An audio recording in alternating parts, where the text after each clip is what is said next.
higher realms dictate the lower realms. So when people are carnal minded, they're viewing the lower realm as the ultimate reality when the ultimate reality isn't seen.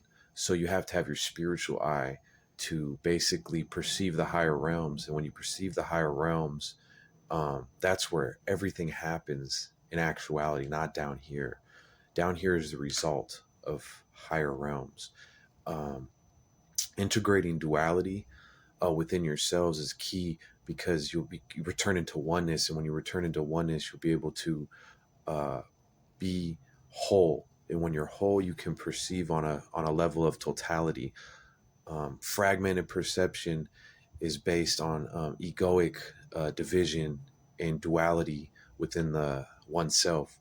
And when you integrate the duality back into oneness, because love and hate are basically polarizations.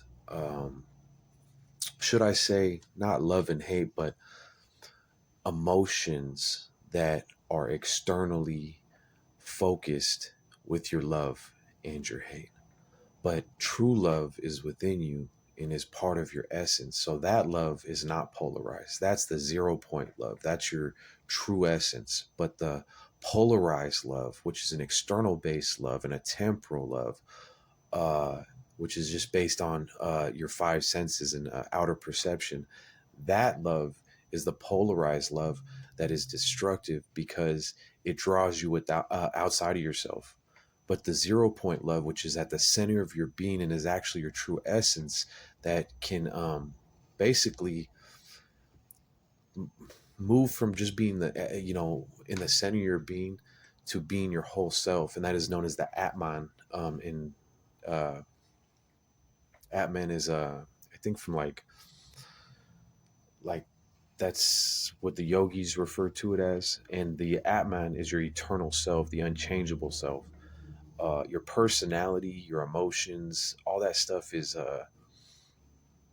like a a blanket or a jacket that you wear upon your Atman, and your Atman is your true self. So your Atman is who you should be really coming into and becoming one with, and then manifesting into. You know, the character has to dissolve into the Atman. The character has to dissolve into the totality of oneness, and when you do that, then the pineal gland will basically be opened, and you will perceive the higher realms, and you will function in spirit on a higher level, and you'll be able to move through those realms and on a spiritual level through your third eye and in your spirit.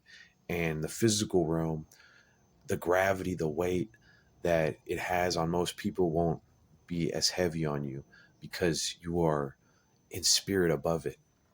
Uh, so it's the inner Christ, the crown chakra. In Revelation says, "He who overcomes the world will be given the crown of life." The crown of life is the crown chakra. When you're operating out of the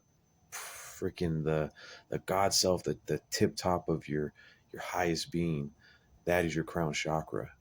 You know, and there's an invisible force that is like this as the spirit is like the wind, and nobody knows where it goes. And that invisible force is your true essence, not the the emotions, not the the thoughts. Because if a thought is stuck in duality, like if you can have good thoughts and bad thoughts, that's duality.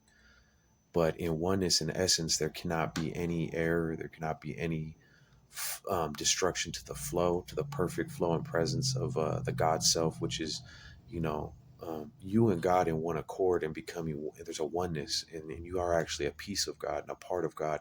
In essence, you are a version of Christ, and you are I mean, you're basically a divine being, and the physical character is just an illusion. It's a vessel, that you operate in, but it's not your true self. Your true self is just unlimited light and love and goodness, and not bound by space and time. So it's a shift out of the worldly perspective into the higher mind, into the divine self. And when you shift into that, you have to dissolve duality, because duality is what holds you and grounds you in this world. Um, you really just understanding duality is really important because it really it gives you a very firm understanding of the world you live in. If you don't understand duality, it's really hard to comprehend how things work and operate on a spiritual level. And then transcending duality, into the 0 point, you know, that's the key. And once you get into that 0 point, you're in a place of peace, love, and rest eternally. But you have to shift into it. You shift away from the worldly carnal mind and you move into the spiritual mind. And when you move into the spiritual mind, all is revealed. Everything. Any question you have, you can find within yourself. But you have to quiet the carnal mind, the worldly mind, so you can tap into your inner self. So yeah, this is just some stuff I want to, make a video about. Kind of came into my mind today, and I just wanted to, yeah, just put that out there.